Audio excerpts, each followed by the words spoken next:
the real goal of this section is not necessarily that you will understand every line of the standards, but you'll know what's there.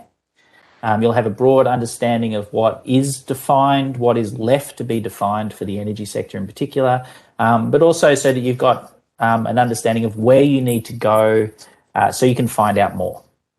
So that's my goal. If I don't meet that goal, please hound me with questions until you actually get that outcome. So the site that I'm showing at the moment is, and Jared, could you put the links in chat? Yes, I will do. You probably have the links to pretty much everything I show here. So if you could put them in chat, that'd be good. These are all live and public. So this site that I'm looking at the moment is the data standards site. This is where the current version of the data standards are currently published. And if we scroll down here, it's made into 3 panes. The left-hand side is the contents. The middle side is the main standards that you can read and has all the statements in saying you must do this, you must do that. And on the right-hand side, we have what we call non-normative examples. So the examples here should not be taken as definitive standard statements. They're just examples. You know, it might look something like this type thing. The white column in the middle is the part you read to understand the standards and what's in them. Okay, so I'll scroll up the top and zoom in a bit so people can see it a bit better. If I look on the left-hand side here, these top-level headings indicate the main areas of the standards. So we have some introduction, which I'll go through in a moment. We have some high-level standards. We have what's called the information security profile under the security profile header. We have consumer experience, which I'll let Mike talk through shortly. And then the rest of the section here is really about API definitions, so the actual payloads, endpoints, etc., that will be defined. Then at the bottom, we have more administrative stuff. We have the non-functional requirements, known issues, and changelog. I might just touch into the changelog in the archives. In the archives, you can actually go back and see every version of the standards we've ever published. We maintain full archives so you can go back and compare and see these things. And then in the changelog, we actually take you through the changes that have arisen, how they arose, etc., and where you can actually find in the standards what has changed. So if I click on a release notes there, you can actually use this to determine, well, okay, what was the difference between version 1.10 and 1.11, and so on and so forth. Most of that is administrative. We do use versioning for the standards. We use semantic versioning, so that's why there's 3 parts, and we have a definition of how we manage versioning as well. If I scroll right to the bottom of the table and contents here, we'll also see that there is a link here to the draft energy standards, and I'll show you those shortly. We also have links to Swagger and JSON and some other important links here, but I'll also highlight the CDR register.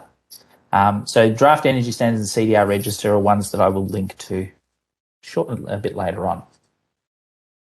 So heading straight back up to the top, in the introduction, we've got really 2 major parts to the standards. We have the endpoint version schedule, which is basically related to change in the standards and how we roll them in, and future dated obligations, which again is related to change in the standards. Now, this will not be immediately of impact to the energy sector, but it is currently of significant impact to the banking sector, and it's really important for participants in the energy sector that are starting to engage with implementation and what it would mean to implement to the CDR standards, to really understand what these sections mean and how we manage change. Change in the standards is not managed through big bang change. Legislation changes that way, rules tend to change on a much longer cycle, but with the standards, we are quite iterative, and deliberately so, because we have been finding as we go forward that, particularly, for instance, around information security, we can't change at our pace. We need to change at the industry pace with information security in a lot of cases. Also, the standards can be quite complicated, and as we go through implementation, people find things and they say, oh, well, we need to change this, or can we change that, and they make requests. So we have a process of rolling change.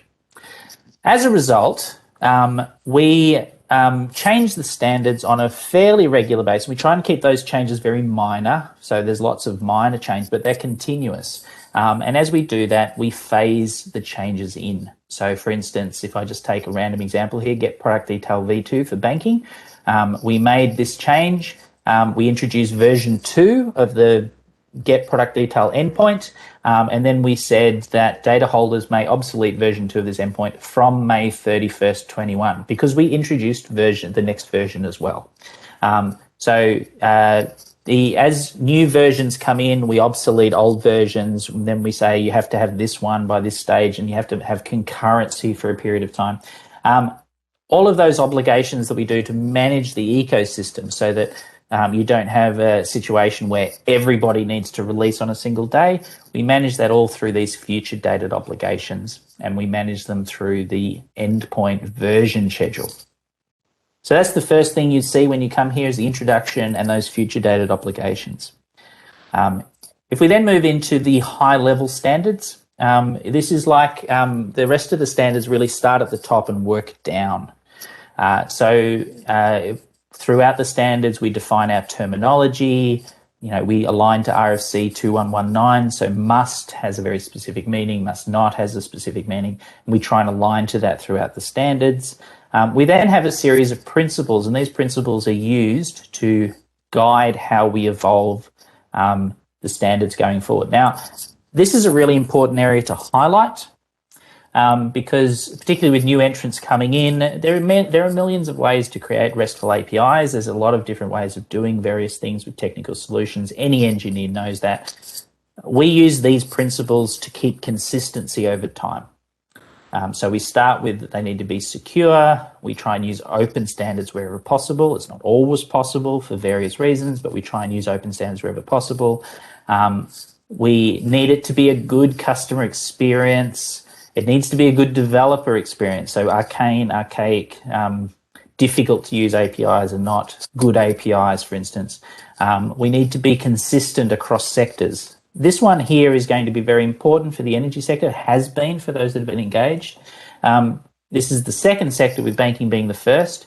We worked very hard with the banking sector to not make it a banking standard. We were always thinking, as we were developing the banking sector standards, that there are other sectors coming. We didn't necessarily know what the sectors were. We knew that energy and telco and superannuation were all being mooted. We didn't actually know, but we knew more sectors were coming. And we do know that energy will not be the last sector. There will be another one after that, and then another one after that. So we have tried to develop these standards to be generically good and to quarantine any sector-specific change in the standards, so it's very clear where that is.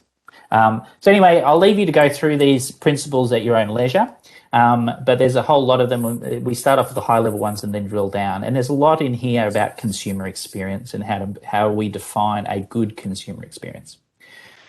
If I look at the table of contents on the left-hand side, I won't go through all of it, but in the standards here we have how we do versioning, how we change things in the standards, how we define different versions of payloads, etc., the definition of a path, so how you create a path for an endpoint, headers, response codes. If any of the engineers on the call, you'll see that you'll recognize these things. All of these standards here apply to all sectors. These are not bank specific, they are CDR specific, and they are CDR generic across sectors. So ID permanence, pagination, common field types, error codes, etc., will be applicable for the energy sector. So everything I've shown you so far is entirely 100% applicable for the energy sector, but we are not consulting on this stuff at the moment. This stuff is seen to be defined. We've consulted on it in the past. We've got various people that have implemented it.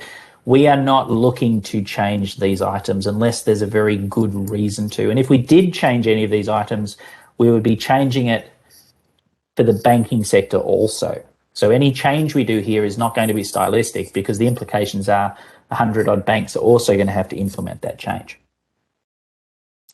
The next section to touch on here is the security profile. The security profile is quite long. It's an entire information security profile defining how transport security works, how an ADR is authenticated with a data holder, how a data holder is authenticated with a customer, how a consumer authenticates with both, how data is transferred, the whole thing. So this section here, all the way from overview down to informative and normative standards, is applicable to the energy sector as it stands. It is constantly being consulted on. And I'll show later on where we do the consultation and how you can engage with that. But there is not going to be an energy infosec profile and banking infosec profile. There is just a CDR information security profile. There's two reasons for that. One is we haven't found a reason why we need a different one. And that's a good reason not to do something different. Change for the sake of difference isn't good difference. But the second reason is it's just a better approach. And it's a better approach because it creates a single surface of attack. We don't have to manage lots of different profiles that each could have different vulnerabilities. We can manage the whole thing together and assess everything together. And we have lots more eyes on it, and means we have a much more robust consultation process on the information security profile, and much more likelihood of picking up things that could result in vulnerabilities. Also, an ADR only has to implement one profile, even if they want to be cross-sectoral. So it means that the value of going cross-sectoral for ADRs who can now do cross-economy experiences, and bearing in mind data holders can also be data recipients, and we already have in the banking sector some of the banks becoming data holders, who are data holders becoming ADRs. Because anybody can become a data recipient, it is in everybody's interest that there's a standard way for doing this for all data holders, so that an ADR can go across sectors to create services for consumers that are of value. The information security profile would take an afternoon in itself to go through and do justice to. So I won't go through the whole thing in total. I will emphasize a couple of things, and then people can go and have a look at it.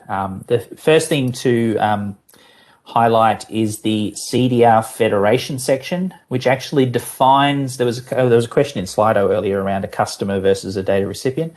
We actually define our terms here. You know, what is a data recipient? What is a data holder? What is the register? What does it do? What is a customer? We also define here the authentication flows. So we are leaning on OIDC extensively and the financial API profile maintained by the OIDF.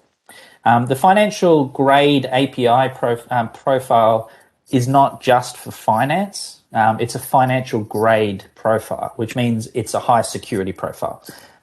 We have determined for CDR, even in its least secure context, is a high security context. We do not want to have a low watermark for the CDR. So we are using financial grade security for the entire profile, which is why we lean on the FAPI profile there. And we use OpenID Connect as an industry standard for three-party data sharing or consent management. So this goes through all of that. The other thing I wanted to highlight here is the normative references section. So we actually lean on a lot of normative references.